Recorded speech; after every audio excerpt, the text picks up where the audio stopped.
Hey YouTube, this is Adam D'Angeli, professional political hack. And I was not expecting to do a stream on Christmas evening. I am coming to you live from a motel in Silicon Valley, California. And I've learned from experience that I cannot ever get any work done when I go to visit my family for the holidays. I have often tried. I'll bring my laptop with me. I'll have plans for spending the downtime, catching up on emails, and so forth. And every single time I've found I never get anything done when I'm out with family.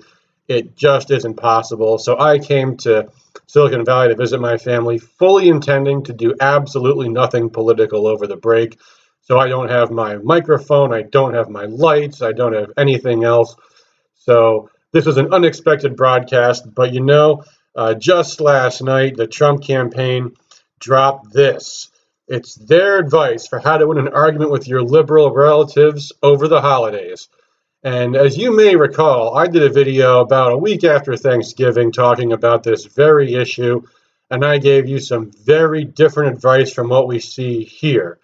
Now, this came out, I thought I was untimely doing it after Thanksgiving, but this came out on Christmas Eve when most people probably aren't even going to see this. But never mind that. Let's look at the actual. Well, first, let's look at this at face value, and then let's maybe talk about what maybe is really going on here. But let's just look at the quality of the communications coming from the Trump campaign with advice on how you can talk to your family over the holiday, your liberal relatives. And let's be clear, if you're a Republican and you don't have friends and family that passionately disagree with you about politics and that you cannot get them to come across to your side on this, you don't have any friends or family. We all have people very dear to us who don't see eye to eye with us on politics. That is just the way it goes, and that's fine. And the fact is, many of them you simply are not going to be able to convince. They've had their entire lives to make up their minds on how they think about one issue or the next. And the point I made in my last video really is that the way you do this is not by tackling the issues head on, not aiming right at their shields, not bickering with them over statistics and what have you, but looking for ways you find common ground and kind of reaching out from there. So what does this website do? Well, it does the exact opposite. It basically gives you a galaxy of talking points on one issue and then the next issue and then the next issue and the next. I want to go through all this with you because this is all very interesting to me. This is an official communication of the Trump campaign paid for by Donald J. Trump for President, Inc. Let's start with the address of this website, snowflakevictory.com. Now, not every web domain is available, so if you're putting out they call these microsites in the business. It's a little website that doesn't have a lot of upkeep and just is a thing to put out there that you can blast out to an email list. Maybe you'll get a blip in the news coverage or something like that. Their target here is Trump supporters, and the goal, it seems, is to help Trump supporters become as effective as they can be when they're talking to their family members over the holidays about one issue or the next. So why is the domain name snowflakevictory.com? I mean, when I think snowflake victory, I'm thinking some poor hapless American's life is ruined by a left-wing mob on Twitter or something like that. That's what a snowflake victory sounds like to me. If you're talking to your dear friends and your dear family, you're not even thinking of them as snowflakes. But I mean, what do they imagine this is? That Trump supporters will think this is Operation Snowflake Victory. The people that we would call snowflakes are the people that are going to be the least receptive to these kinds of arguments. The people we're hoping to convince are going to be the people who are, kind of on the fence on some things, who might see one way on some issues and the other way on others, and aren't sure what they're going to do when they get their ballot in November 2020, or perhaps earlier if they're voting absentee. But boy, I mean, any number of things would be better than snowflakevictory.com. I mean, that almost sounds contemptuous for the recipients.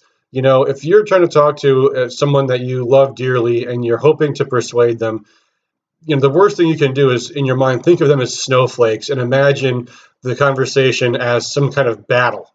where your goal is to defeat their talking points with your superior talking points. And that's exactly what this website appears to be doing right from the top. So getting ahead of myself a little bit, let me just posit that what this website's really about is not so much how to win an argument with your liberal relatives. It's how to persuade Trump supporters that they're getting the goods from the Trump campaign. It might be more like that. It might be more like preaching to the choir.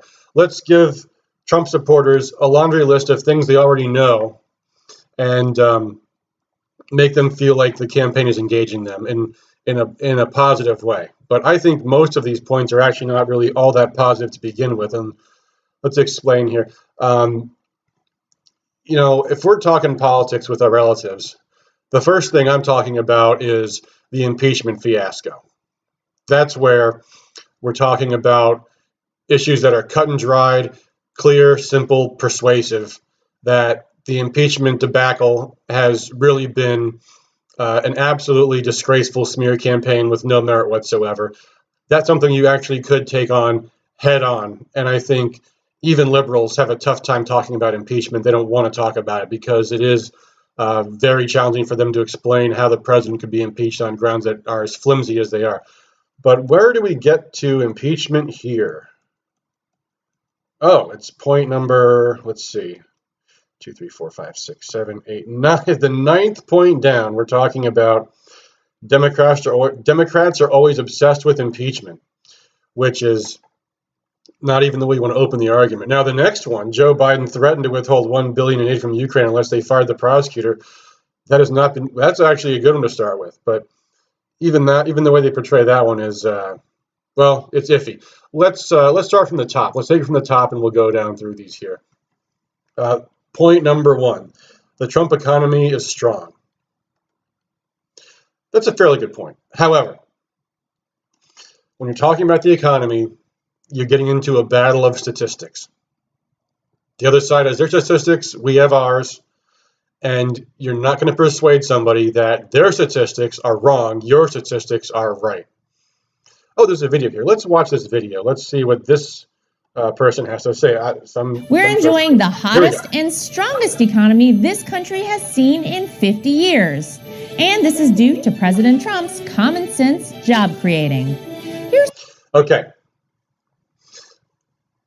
I think it's probably difficult for anyone to contest that we have a great economy right now. Strongest in 50 years? I don't know, and I'm in politics for a living. So when you say this is the strongest economy we've had in 50 years, right from the get-go, you're taking something that most people will generally concede. Yeah, the economy is doing good right now. Strongest in 50 years, so going all the way back to 1969? I don't know. That could be true. Could be. But again, this is a battle of statistics and what indexes we're looking at. And secondly, it doesn't even begin to explain how the economy is entirely due to Trump's actions. And again, you could make the argument. You could say it's because Trump has unilaterally done so much with so many trade deals. But, those are all points that have to be backed up. And this is where you're getting into the completely wrong aspect of communications, where instead of talking about values, instead of talking about basic fundamental questions that people can decide on common sense, you're talking about things where people are competing with competing research. Maybe it's all thanks to Trump. I don't know. Maybe it has something to do with the Federal Reserve. Maybe it's something to do with Congress. I don't really think it does. But the point is, to every American, they might have any number of considerations as to where they think the economy actually is. So to say the economy is the best in 50 years and it's all thanks to Trump, that's, again, perhaps even true, certainly arguable. But does that mean you're going to win the argument by just making that assertion? Hard to say. Actually, I just realized. Here's some points you can highlight for. She's just reading the points that we're reading down here. So we don't need to watch the video. It's all just a recitation of what we're reading here. So let's just go through this. 7 million new jobs since Trump was elected. Again, good, questionable, arguable, perhaps not wrong. But is that in and of itself persuasive, or is that what some people call a factoid? It's just an assertion. No citation. If you're going to arm people with a galaxy of statistics and facts, you ought to have footnotes, because someone might get called out on it, and they'll say, "Oh yeah, how do you know 7 million new jobs were created since Trump was elected?" And of course, the appeal to common sense rebuttal of that, right or wrong, is okay. Well, how many is that? Is that a net or is that gross? How many jobs were lost? How much has the population gained? How much has income gone up? These are all questions that are not addressed here. And if you're getting into an argument with family members, this isn't enough. This includes over 500,000 new manufacturing jobs. Okay, again, these are the same problems. Nearly 4 million jobs for women, same thing. Monthly job reports are showing that the Trump economy is still soaring. And now we get to actually a really pretty strong point here. The unemployment rate continues to be at a historically low level, recently ticking down to 3.5%. That is a 50-year low. Of all the points here, that's probably the best single thing to say about the economy. And again, the question is, do you want to introduce facts and figures that can be disputed, or would you just simply say, isn't it obvious our economy is much better than it was during the Obama administration, when we were having recessions, when we had banking crises, when we had bailouts, when lots of people were unemployed, lots of people were on welfare? All of those things are down. That's something that puts the other side on the defense to say, no, that's all not true at all. And that's a much, much harder case for them to argue. And again, it comes down to an argument. But that being said, the fundamental problem here is you don't win an argument with statistics. This is not an academic debate you're having. You're having a discussion with family members. And most people outside of academia act and think on emotions, not on facts. That's not grandstand. I mean, that's not me trying to put anybody down. That's just the way people are. We start from an emotional thing, and then we fill in the blanks with the facts that comport with that emotion. And that's why you have two groups of people, liberals and conservatives, who see things so completely differently in this country. Even as, I mean, there clearly are a liberal media and a conservative media, but there is some general consensus about jobs in the economy. But you're not going to get to an emotional consensus. You're not going to change someone's emotional conclusions based upon statistics that don't agree with what they already believe. It doesn't work. That's shooting right at their shields. That's the worst way to go about making an argument. Okay. It's important to enforce immigration law and build the wall. This is a good talking point in general, but how they go about presenting it is a bit trickier. By the way, I wish Trump had done a little bit more to enforce immigration law and build the wall, but with Democrats promising to destroy immigration law and knock down the wall, we'll take what we can get. And Trump campaigned almost entirely on immigration law and building the wall, so let's hope he does more for that core promise in the coming year.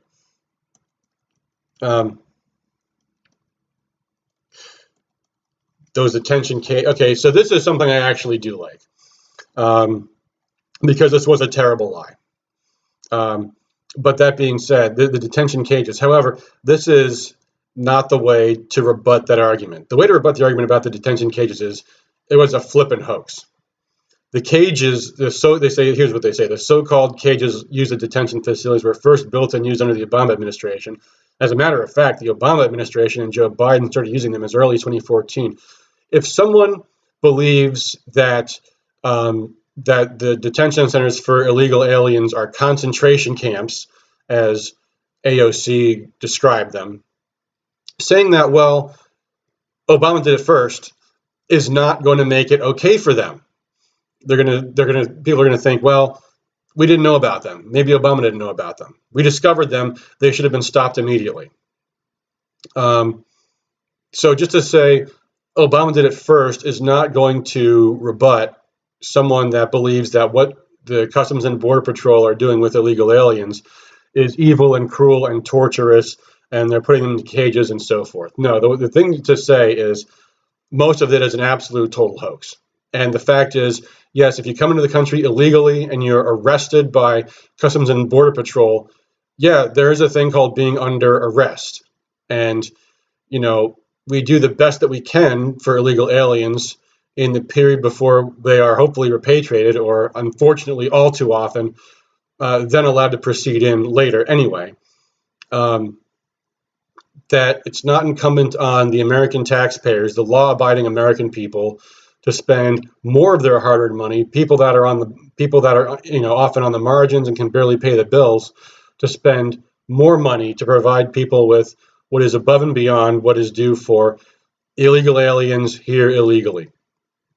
And of course, the fundamental issue with what they call family separation is that, yeah, it's also extremely inhuman to keep children in adult jails.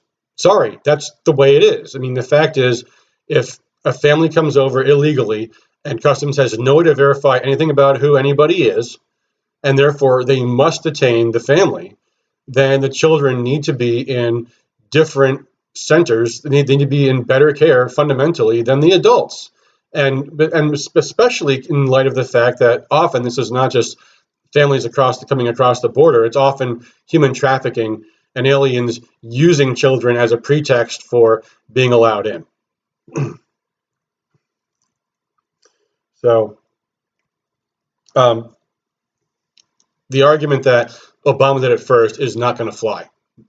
The left doesn't care about that. Liberals don't care about that. If they believe something is wrong, then it's not going to change their mind to think it's something that was in the past. I mean, they aren't knocking down statues of FDR because of what he did to Japanese during World War II. It just isn't happening. So the he did it first argument is no good. No good, doesn't work. That being said, immigration is a major issue that Democrats do not feel as strongly as the Democrat Party believes they do about. In fact, one of the best cases of that was when Oregon, a very, very liberal state, had a ballot proposal to give driver's licenses to illegal aliens. It went down, I think it was like 4-1 in a liberal state. And this was, I think, in like 2014. Maybe it was 2012, but it was recent enough. Most Americans do actually put Americans first, second, and third. Okay. Talking point number 3, other countries are finally paying their fair share. Okay, fair share of what? We're talking about NATO. Who cares? Americans don't care about NATO, period. Here's what the talking point memo says about this. Some liberals seem to think it's a big deal if people in other countries get mad at President Trump. Liberals in the media do. The fake news cares. The elites do. Average American liberals do not care about other people in other countries getting mad and, the talking point that, oh, America is the laughing stock of the world. No, nobody cares about that. But as they say here, look, Donald Trump wasn't elected president of the world. He was elected president of the United States. So that's what he cares about. That actually is a good point. I don't know if I would phrase it quite like that. I like to say the president of the United States' job is to put the people of the United States first, second, and third. Your congressman's first loyalty is to his district, then to his state, then to the country. At least that's how it should be. Likewise, for every other elected official, their job is to serve their constituents. If other people want to send money to foreign countries for foreign aid, you can do so. You can send aid overseas. You don't need the government to do that. But the money taken by force from all Americans in the form of tax dollars and sent to foreign countries, that actually is a good talking point. It really is offensive to most Americans that we give foreign aid to just about anybody.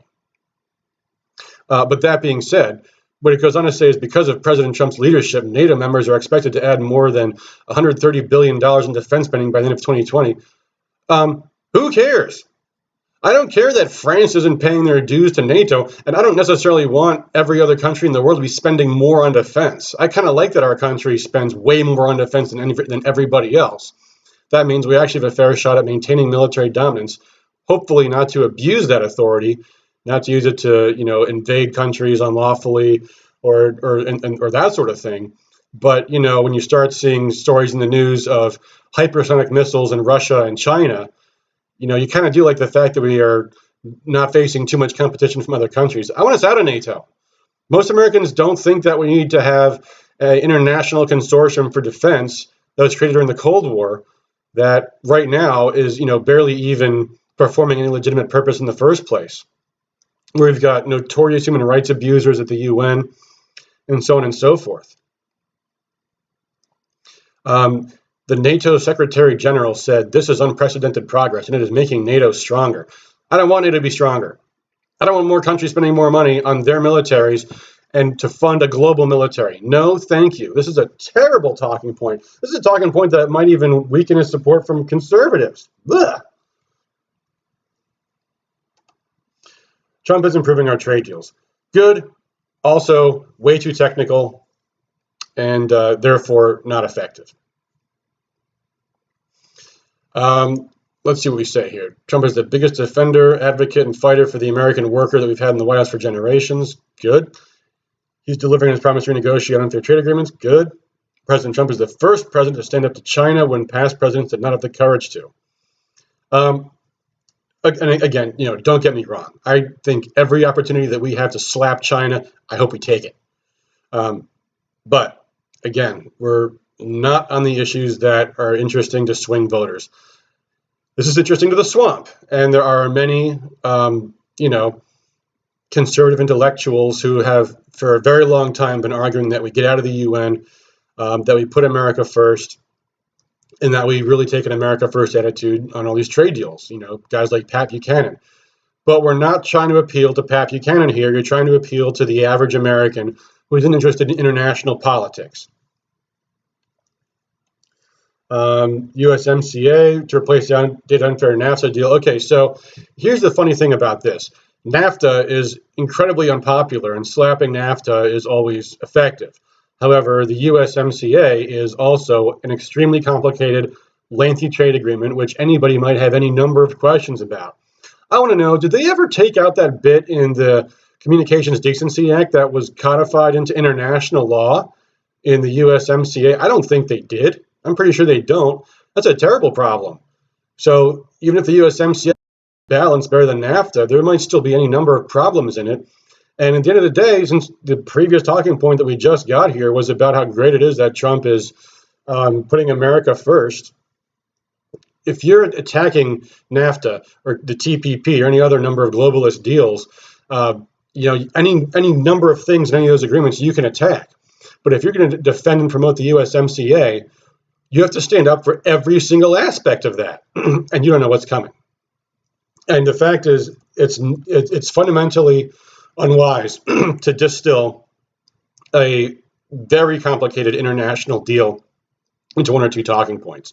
And again, these are one or two talking points set in with all of these other talking points. It's not the effective way to talk about the USMCA. I don't want to talk about the USMCA. I want to talk about killing NAFTA. I think that's great. But by and large, we're getting way afield from the issues that the average voter is going to be concerned about. All right, moving on. Now we got healthcare. Ooh, is that Katrina Pearson? Oh, let me just see if this is the same one. Democrats like to squawk a lot about President Trump, okay. Republicans, and healthcare. It is the same. Okay, she's just reading the text, so I'm not going to play the whole video. But I'm glad to see Katrina Pearson's back in the Trump campaign because she was wonderful. But let's look at what we're saying here. Okay, Democrats like to squawk a lot about President Trump, Republicans, and healthcare. And again, by the way, yeah, I mean, I love vivid verbs like squawk, but when you're trying to appeal to the people in the middle, you try to stay away from the disparaging verbs when you're talking, when you're talking individuals or even groups of people like Democrats. So not my first choice of words, but anyway, moving on. The 2020 Democrats are the ones who like to strip you of your private employer-provided health insurance. Now, health insurance is, again, a highly complicated technical topic. And again, it's one of those issues where it's your statistics versus their statistics. Personally, the talking point that I think is so simple here is that Democrats passed Obamacare and now say it's a giant pile of garbage because they're now pushing for the total takeover of all medicine. Speaking of healthcare, The number one mistake I've seen from conservatives and Republicans is conceding the language. Whenever there's a term on some new emerging issue, there's a battle between the left and the right on what to call it. And Republicans won that fight in 2010 when they termed it, or I guess 2009 when they termed it Obamacare. Over, the Democrat term was the Affordable Care Act. But Obamacare was a simpler term, and it stuck, and it worked really well. Now, Bernie Sanders' term, Medicare for all, is the term that even our side has taken on, and that is the losing word. That makes it sound like a great thing. Medicare for all, which the term itself implies that Medicare is the greatest health care anybody could possibly have. That's problematic. The term I've always used is socialized medicine, in this case, even being descriptive and saying the total destruction of all health insurance, the entire health insurance market, having completely socialized government health care. That's the simple term. Look at this argument here. Remind your relative that the Democrats' proposed government takeover of the health care plan, and by the way, this is a little bit of sleight of hand here. Which Democrat proposed this? The Democrats don't entirely have the same thing to say about what they want to do. Sanders wants the takeover of all health care, but that's not every single Democrat. And again, that's the kind of language that you got to be careful about because, maybe your relative is one of the centrist Democrats, one of the centrist candidates who says, no, I don't think Bernie Sanders' plan is a good plan.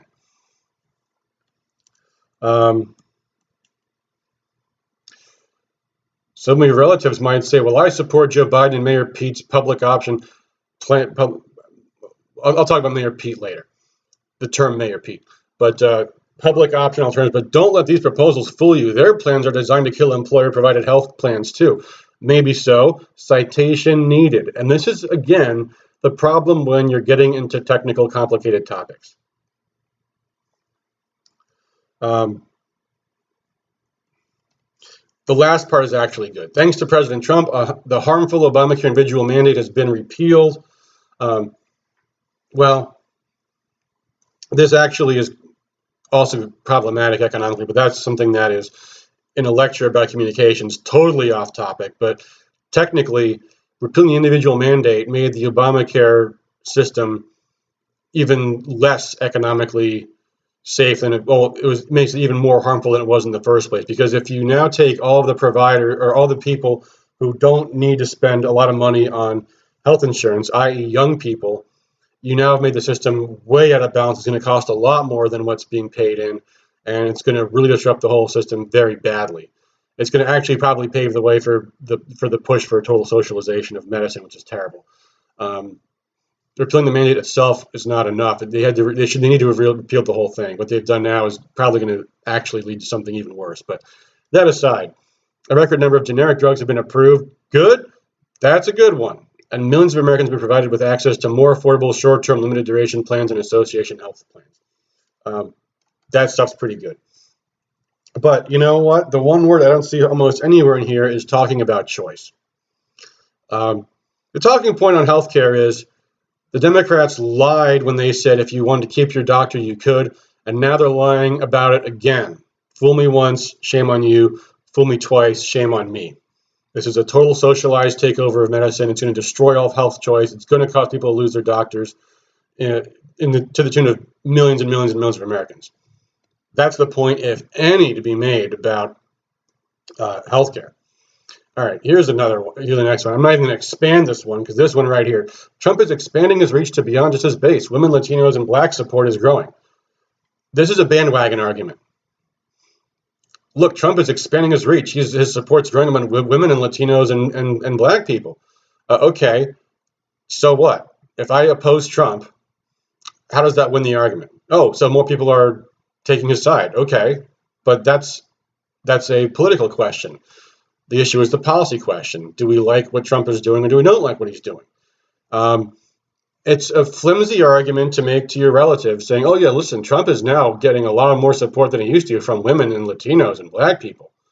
Okay, but I don't like him for reasons not just because I'm a woman or I'm a Latino or I'm a Black person or I'm a white person. It's a bandwagon argument, and it's an inherently racial and sexual argument that's the way Democrats like to categorize people. They like to make everything about class warfare and race warfare and pit everybody against each other. The Trump campaign's message is supposed to be about unity. So you don't ever want to break that by talking about women and Latinos and blacks, especially not for anything more than just making a bandwagon argument. That's a lousy message. Trump tax cuts fueled the economy. Democrats and everybody by repealing the Trump tax cuts. Okay. This is where they're missing the opportunity to actually ask someone personally, do you remember when your paycheck got bigger when Trump's tax cuts passed? I know I do. But when you say it as the Trump tax cuts fueled the economy, that again has made a simple issue complicated. Now we're getting into, well, who, as Bernie Sanders say, no, he only cut taxes for the rich. And again, you're getting into a lengthy, complicated technical argument about facts and figures that either side's going to go back believing that the other side's arguments are wrong. That's all there was. Great. Okay, now we get to the impeachment stuff.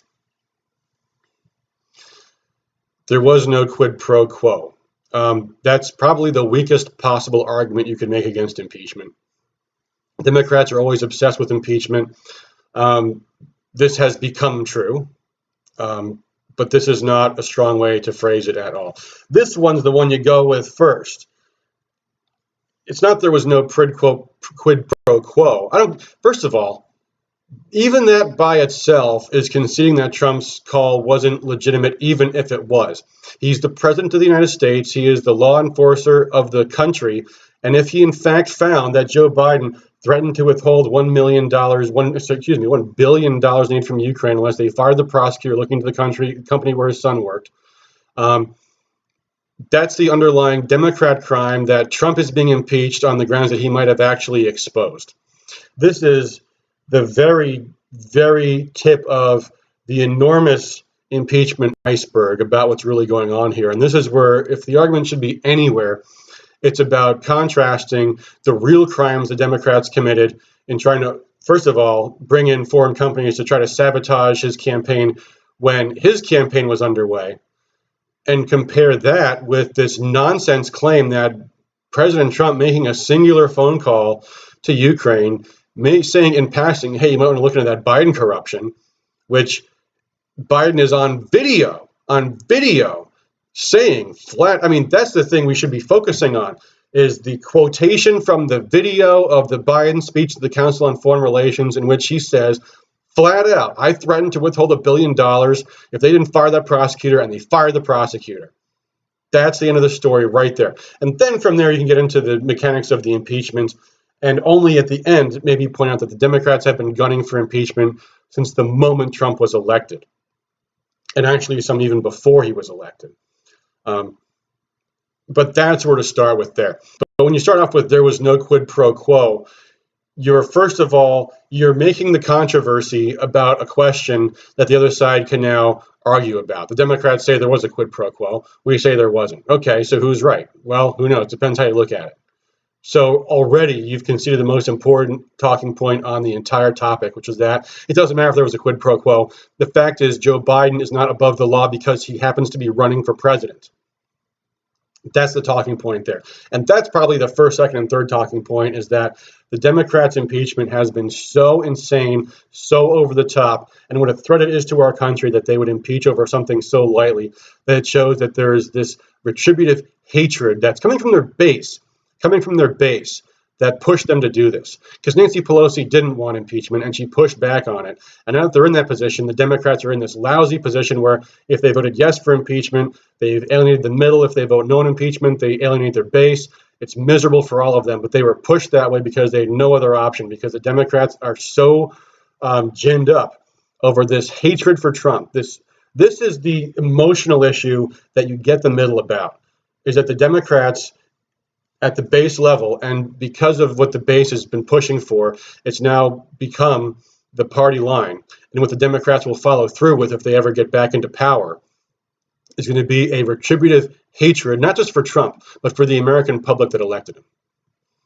That's where you really tap into the fear that people should indeed rightly have for what will happen when the Democrats being pushed by their base to destroy and dismantle everything Trump has done, and also fundamentally undermine the rule of law in this country and the constitutional processes.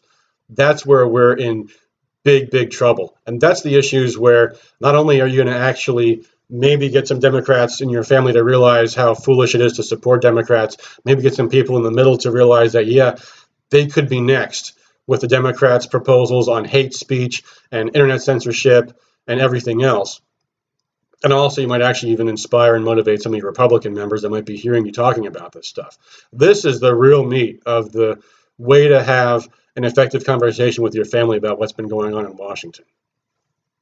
Okay, that said, next talking point. We're getting through this, guys. How far along are we? Okay, we're 35 minutes in. This won't be too long a video. Oh, let me recenter. I'm looking at the screen. I don't have my dual monitor here, so I've not been able to look at myself making these arguments here. But now we're getting to the end, so big government socialism. Okay. This is one of my favorite questions, according to this person, and something people ask me all the time. Which of the Democrats do you want as an opponent for President Trump? Okay, what does that have to do with big? I guess he's getting to it. Let's hear him out here. The truth is, it doesn't matter who survives their nasty primary season, because whoever emerges as the Democrat nominee will be running on the same set of issues no matter who is carrying their banner. By the way, speaking of them all being the same, I thought some of the best talking points that came out from the debates was the LGBTQ debate, in which every single Democrat was tumbling over one another to proudly support some of the craziest proposals that they actually demanded there. They'll be running on a government takeover of healthcare. Check. They'll be promising free taxpayer-funded healthcare for illegal immigrants. Check. That's a good one, actually. They'll stop enforcing our immigration laws and institute an open borders policy. Check. They'll embrace the extreme environmentalist agenda of the Green New Deal. True, but again, you're starting to get technical, and the environmental agenda is something that Republicans have historically not been persuasive about. Not that they shouldn't be, but they haven't been. Likewise with energy. Yeah, the effects of high energy prices on poverty are devastating. That is true. But again, actually not again, let me get back to something fundamental that I should have addressed at the top. The first rule of communication is it's not about you, it's about them, your listeners, the people you're speaking with. So, you can feel very passionately that the extreme environmentalist agenda and the Green New Deal are flippin' insane. But if your family member that you're trying to persuade has thought, this sounds reasonable enough, then to say that, no, this is crazy and extremely destructive and dangerous is, again, you're firing at their shield. You're asking them to totally flip their view on a complicated issue. Now, going back to these previous points, this is all good stuff, particularly, again, talking about immigration and the rule of law. But to end this by saying this is big government socialism. See, here's the problem with the term socialism. Socialism, it means different things to everybody. I think the truth of it is there's a sliding scale between communism, socialism, liberalism, and it's really just a matter of degree and how far they're willing to openly say they want to go, and how, and in fact, the Democrat platform is not all that different from the Communist Manifesto, but in the minds of the average person, especially the person that, by their nature, if they're on the fence, they're not afraid of socialism. So to try to label something socialism, it comes across as a kind of scare tactic, because you might fully understand how rapacious socialist policies can be and how they've destroyed countries like Venezuela and Cuba and many, many, many more. But if the recipient of the person you're speaking to isn't afraid of Bernie Sanders talking openly about being a socialist Democrat, then calling something socialist is not going to work. So you have to attack the merits of the policies, not just calling names. And you can attack the merits of the policies. You can say, do you understand that if we outlaw fossil fuels in 20 years, it's going to absolutely destroy our economy. It's going to shut down all of our factories. It's going to make everybody poor. You understand that poor people can't pay electric bills if the price of energy is doubled? Things like that. You can make a hard point talking about an issue in a single sentence without just dubbing something, this is socialism. Conservatives understand socialism as a bad word. Moderates, by definition, don't, because if they understood how bad socialism was, they would not be the least bit open to Bernie Sanders or Elizabeth Warren or even the other so-called moderates who actually more or less embrace their exact same economic prescriptions. All right, getting to the end here. Trump is proving it's possible to have a strong economy and a clean environment at the same time. Okay, well, let's see what they say. People may incorrectly tell you that President Trump is doing nothing to help our environment, but the facts tell a different story. President Trump continues to advance realistic solutions to reduce emissions while promoting economy growth. Yes, but again, this is the worst way to come across in this argument because you're, first of all, conceding that all the green stuff and reducing emissions is fundamentally a great thing, but then how can you also at the same time then say, well, but then global warming is not the threat that Democrats have always made it out to be? How can you go out to, if you're going to say President Trump has approved the Dakota Access Pipeline, the Keystone XL Pipeline, and the new Burgos Pipeline, then if you're saying President Trump is an environmental leader, the average person's not going to be able to square those two things. And you don't have, if you're going to give them a book explaining why affordable energy is good and why natural gas is good and so forth, they're not going to read it. They're not going to read that book.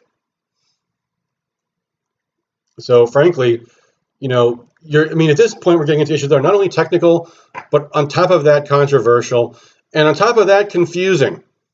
And you're not going to persuade the average person that whatever they're thinking in the first place is totally wrong. And that, I'm not even going to cover this last one because it's the same thing.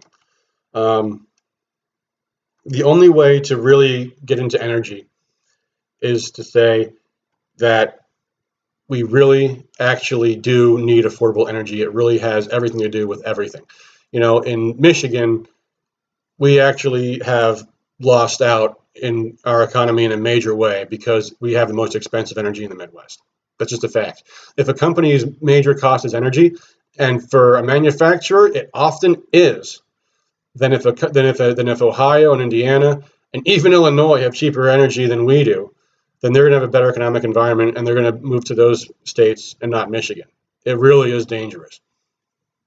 But that being said, all this is on the wrong it's on the wrong point, and this is the end of the site. So let me just end this, I guess, by going back to the big ones. If you're going to talk to your family about President Trump, the issue is impeachment, impeachment, impeachment.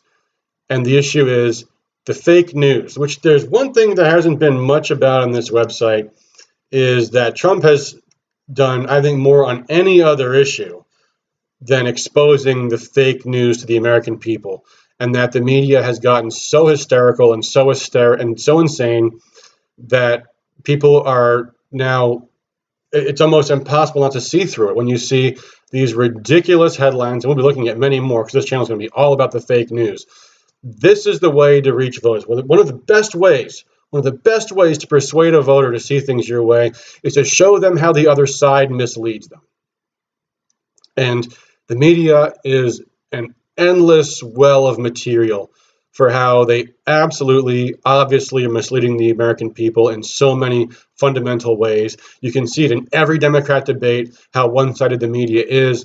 You can see it in the daily coverage. You can see it in any paper. In this channel, we're going to be talking about the Michigan media because we're from Michigan. You can see it in the Washington Post, the New York Times. You can see it on Twitter, read Ann Coulter's books. The stuff is everywhere. It's undeniable. You get the Media Research Center, even Fox News, which have some faults of their own, but they also do quite a lot to point out the hypocrisy of the mass media in so many ways. And even going back since long before Trump, there's even a rich history on the left of seeing the media methodically, pathologically mislead the public on all elements of foreign policy under Democrats and Republican administrations. The lies that led to the war in Iraq, the occupation of Iraq, the invasion of Afghanistan in response to Saudi nationals committing the 9/11 attacks, and so on and so forth. There's a lot of well-placed suspicion on the part of the American people in the mass media. And the Democrats have drank the Kool-Aid because they see the media as their knights in shining armor exposing Trump. But every rational person, every intelligent person, the kind of people you're trying to persuade to see things your way, they're not going to be fooled by this. So my advice for how to win an argument with liberal relatives is don't get into an argument with them. Set the tone by talking about the issues on which we can easily win without dragging in a whole lot of facts and figures that they can bring in competing facts and figures to talk about. Talk about the issues on where we have clear and obvious agreement, the issues about our Constitution, about the media, about here's a question, by the way. The lunacy in our media, which is now in everything from not just the news media, but entertainment and sports and everything else. Who are the people that are dividing our country right now? Is it Trump and his positive actions, or is it the media and their hysteria? That's where you find common ground with your liberal relatives. That's where you begin to make them question their assumptions. Not throwing competing facts and statistics at them, but talking about the things that we can agree on together. So that's my advice. I therefore must say to the Trump campaign, I wish you the best. I really do. I was a Trump supporter before it was cool. I voted for Trump in 2016 before the Iowa caucuses.